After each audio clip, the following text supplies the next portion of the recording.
আমার বাবা 2013 সালের 2 ডিসেম্বর শেষবার যখন বাসায় এসেছিল, কোলে নিয়ে জড়িয়ে ধরে রেখেছিল।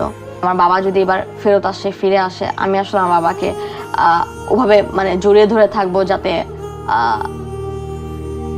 শেখ হাসিনার মতন কোনো ফ্যাসিস্ট সরকার কেন, মানে পৃথিবীর মানে কোনো শক্তি যাতে হচ্ছে গিয়ে মানে বাবাকে নিয়ে যেতে না পারে, বাবাকে গুম করে ফেলতে না পারে।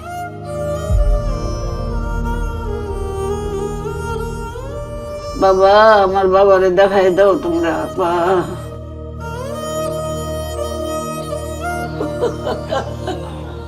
আমার বাবা, আমার বাবা কি দোষ করলো?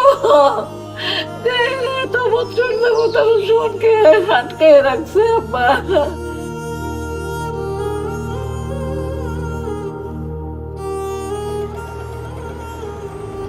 অনেকবার আসছি, অনেক মাঝিকে ধরে ধরে জিজ্ঞেস করতাম নৌকা নিয়ে এসে, যদি পুরাতন হয় ভাই এরকম কখনো দেখছেন যে র্যাব ধরে নিয়ে আসছে বা এরকম মানুষকে মেরে ফেলতে দেখছেন, বা হাতে বাঁধা চোখ বাঁধা এরকম মানুষদেরকে?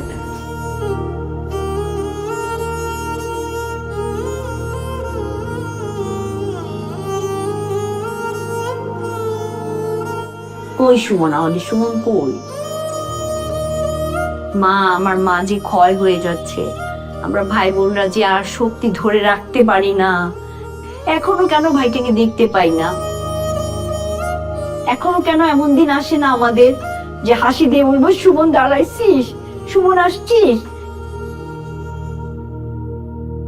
মাইকের সামনে আমি বলেছিলাম যে আমার বাবাকে যেহেতু গুম করে দিয়েছেন, তাহলে আপনার যদি হদিস না দেন, আপনারা আমাকেও গুম করে দিন।